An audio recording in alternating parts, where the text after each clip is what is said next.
There's a weird situation going on with Microsoft right now. I'm sure you're well aware of the story. Starfield is supposedly coming to the PlayStation 5. It was leaked in an article from Xbox Era, who's citing anonymous sources that are claiming that Bethesda's RPG from last year is coming to Sony's console alongside Hi-Fi Rush, which has already been rumored to be getting a Switch port, and Sea of Thieves. So this is really strange, considering not even a month ago we had a banger developer direct that Xbox had showcasing Indiana Jones and some other games, and I was like, okay, cool. It seems like Xbox is going to step it up with their software exclusives this next year or so. Well, now they're reportedly planning to not just release Starfield to PlayStation 5, but several other Xbox console exclusive games as part of a new initiative to bring Xbox exclusive games to other console platforms. And I know there's been so much divisiveness over this topic. There's people that are relishing in this, saying that this is proof that Xbox is lost and that they just need to go cut their losses and go the way of software publishing only. And then I've seen people, upset. Rightfully so. I could see that if you spent the money, $500 for a Series X, and you wanted Xbox to really support their own hardware, you would expect some games to come out. Right? I'm somewhere in the fence. Right? I'm not completely upset that we're seeing certain games get ports, but this is kind of weird considering they kind of had a different change of tone not too long ago that was a little bit more optimistic. But you got to look at some of the stuff that's going on ever since this Activision Blizzard mergers happened. They laid off like 1,900 people. They got rid of like all but 12 employees in their esports division. They're doing all sorts of weird stuff right now. And I know some of you guys in the comments are like, oh, that's what happens when a merger happens. I don't know. It seems like they are definitely changing their plans. And it's looking kind of iffy, to be completely honest. Now, Xbox Era was the one who broke this news. They cited anonymous sources as like the reason why Starfield is coming to PlayStation 5. They used an anonymous source saying that it's basically a new initiative that they're doing. It's going to be arriving on PlayStation 5 after the next expansion, which is Shattered Space expansion. It's going to come to PC as well.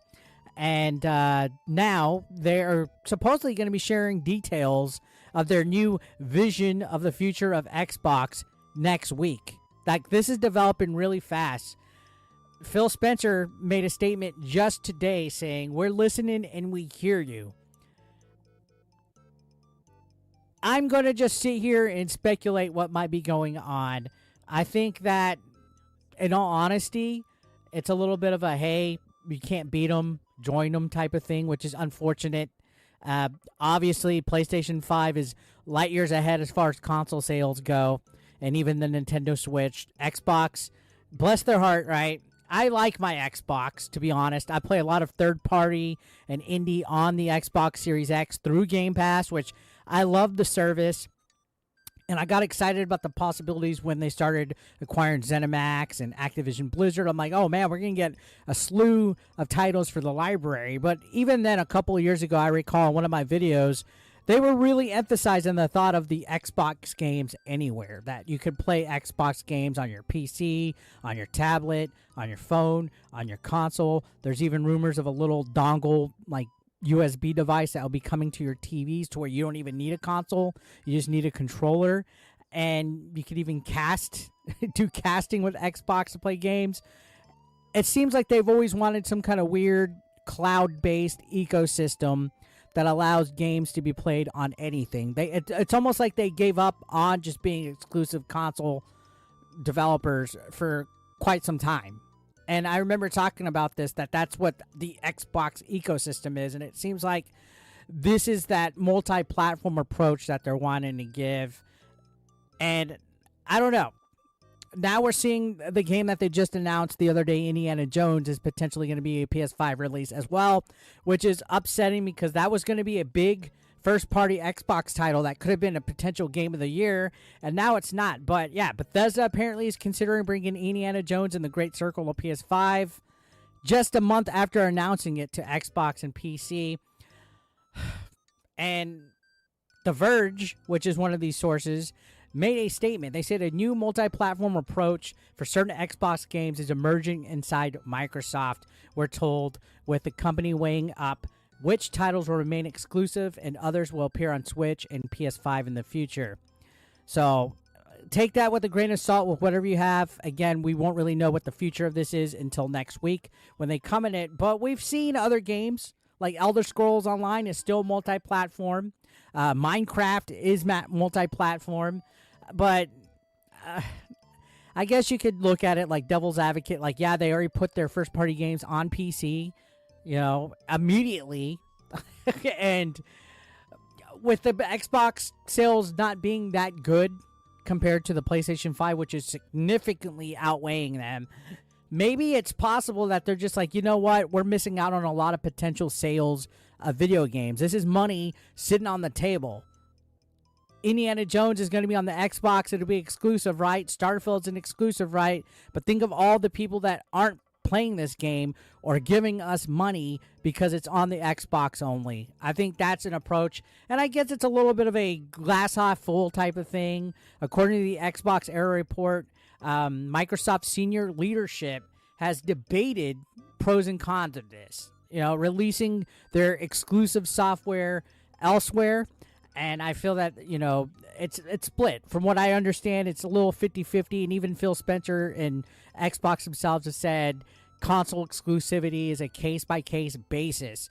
Let's be honest, there's games out there like Call of Duty that I feel they're definitely missing out on a lot of money. Could you imagine if Call of Duty was just Xbox exclusive? That's millions upon millions of dollars that they are missing. Call of Duty literally within the last 13 years has been the best-selling game of the year, except for the 2 years that GTA 5 came out and Red Dead Redemption 2 came out. So that's definite money under the table. I don't know how much more sales Hi-Fi Rush would have going over to the PlayStation 5 or the Nintendo Switch. I don't see that making much more of a dent. I could be mistaken, but to me, that doesn't compare to like a Call of Duty or Minecraft or Starfield, as much as people don't like Starfield. But I think certain games like Sea of Thieves would be great. Elder Scrolls would be great. You name it. Certain games, definitely. The ones that have already been multi-platform for ages. And yeah, it's a little disappointing. You dish out $500. You want your console exclusive. You're loyal to a brand. And now it seems like they want to do everything for every single platform out there. And I could see that it's frustrating, and I could see some people are saying, they lost the war, that this is an admittance of defeat. I'm going to go on record to say that I don't think it's over yet, as Rocky Balboa would say, I didn't hear no bell, until they stop producing any kind of hardware. Whether it's a dongle that you can play Game Pass off of, or a smaller version of the Series S. I don't know. We don't know at this point if they're even intending to not have a next-gen console after this Series X and S is done in the next few years. If they stop making hardware, then yeah, I would definitely say that the console wars between Sony and Microsoft was officially won by Sony as a result of them going the way of software. But maybe this is just a way of them knowing when to quit, right? Maybe, this is a way of them being like, hey, we're missing out on money. Maybe we could save and keep the boat afloat by multi-platform publishing and keep our own thing as well. But let's be honest, the main thing with them is Game Pass. That's what they want. And if you're going to start working with the other platforms with releasing your stuff, maybe Game Pass can become something that's on PlayStation as well, or even Nintendo Switch, and that could bring them more money. I just think that it's a little too fast for them to soften their approach. You thought, last year they were having internal conversations that all Bethesda games were going to become exclusive going forward, and then now they're softening it. We're hearing stuff about certain games like Starfield coming over to the PlayStation 5, and I think, honestly, maybe an increased multi-platform strategy might work. I'm sorry if it sounds like I'm sitting on the fence with this. I'm pretty sure sales of the console are still really important to them, but the fact that Microsoft's goal has always seemed that they want their games to be accessed from anywhere, that Xbox Anywhere, the Xbox Cloud ecosystem that they want built up, I feel that they are wanting to have that strategy pushed a little bit more. I think that's the way that they're leaning. So who knows? I think I'm going to take a wait and see approach and see how it goes. I don't think it's that bad, but then you think about like the layoffs and everything else. I don't know. There could be something more than meets the eye here, guys. What do you guys think? Let me know down below, and subscribe if you haven't. I'll see you on the next video.